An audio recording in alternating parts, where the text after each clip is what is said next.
Welcome back to Nino Brown Sports. Breaking news. Shedeur Sanders is receiving the karma of his father, Deion Sanders, for something he did years ago before he was born, before he was thought about. I'm about to expose to you just how the entire Cleveland Browns organization is seeking revenge on Deion Sanders through his son. This is deep. Back in the 90s, primetime was untouchable.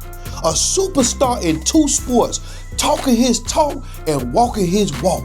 But he made a move that a 10-year-old Cleveland Browns future head coach never forgot.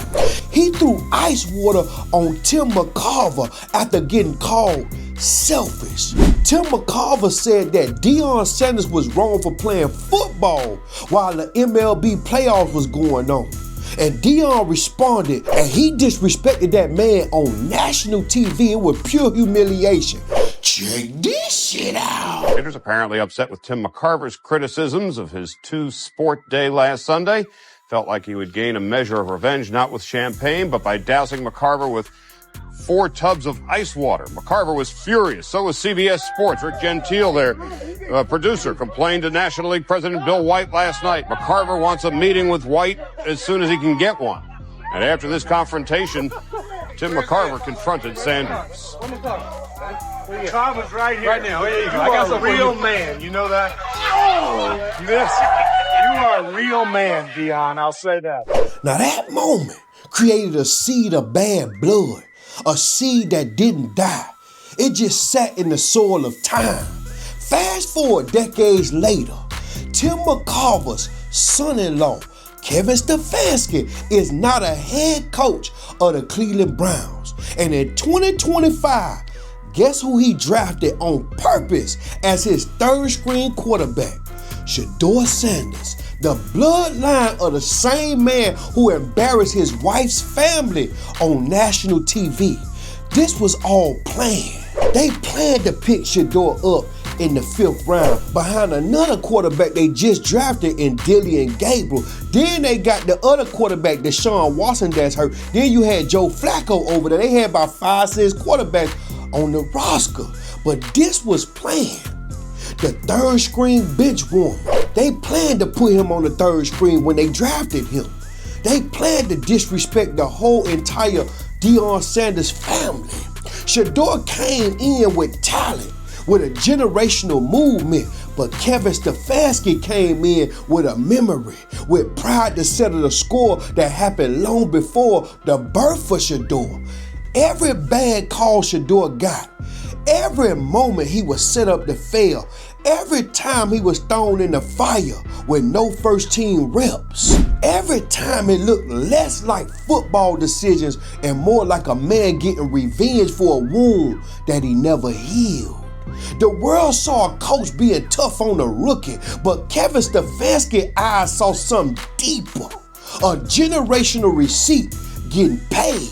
Shedeur Sanders was criticized, scrutinized, and targeted not because of his talent, but because of his last name. And I want you to understand how karma works.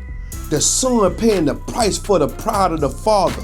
The sins of yesterday showing up in today's game film. But the truth is, karma has no menu. You get served what you deserve. And right now, Deion is in the most compromising position because not only he gotta sit there and watch his son get thrown to the wolves, he gotta watch it while he dealing with health issues. I'm talking about cancer. I'm talking about all the things Deion, blood clot, everything he going through. That's a lot of stress that can cause a heart attack. Think about what I'm saying.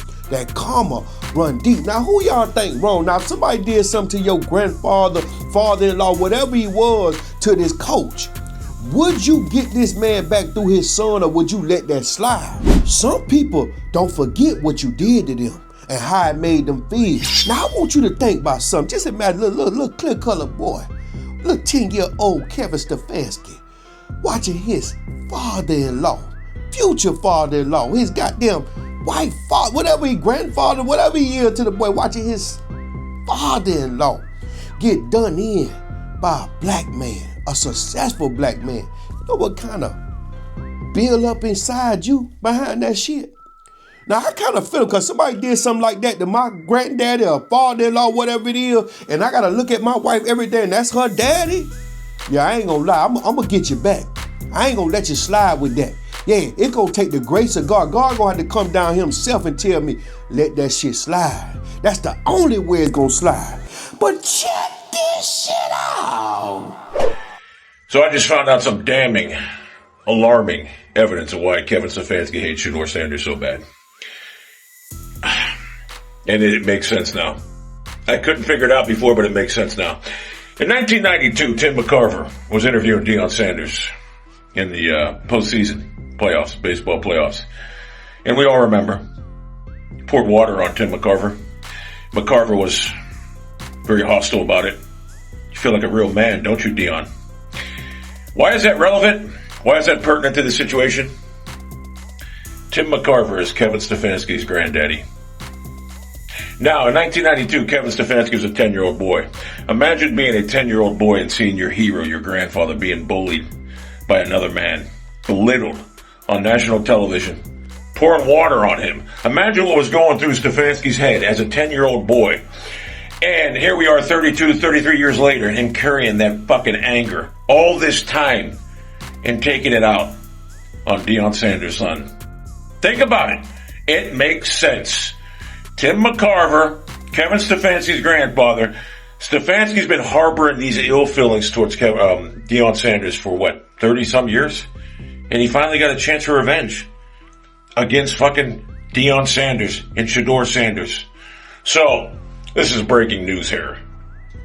Kevin Stefanski has been harboring ill feelings towards Deion Sanders for 32, 33 years. Over his grandfather having water poured on him in national television, being embarrassed by Deion saying, we all remember Tim McCarver saying, I bet you feel like a real man, don't you, Deion? A real man. Well, guess what? I bet Stefanski feels like a real man now, taking it out on his son 33 years later. It makes sense now. I was trying to figure out why Stefanski had all this anger, and I thought it might have been with racism, but it has nothing to do with racism. Nothing. It's about his grandfather being bullied and belittled by Deion Sanders. And that's what it was. Deion bullied Tim McCarver, an 83-year-old man at the time. I mean, there's no excuse for Deion. He bullied an 83-year-old man. It was embarrassing. So, in a way, I kind of understand Stefanski, bullying Sheduer. It makes sense now. Still doesn't justify it. And Stefanski needs fired for it. It's inconsequential. It's inconsequential to the factor here. Inconsequential. It's just like whatever. So he needs fired. This is you don't harbor ill feelings and take it out on another man's son because that man bullied your grandfather 33 years ago. So this is why Stafanski hates Shedeur Sanders so bad. His grandfather was bullied by Sheduer's daddy Deion in 1992. Unbelievable. So, it makes sense now. Make it make sense. It makes sense. Anyway, so this is breaking news.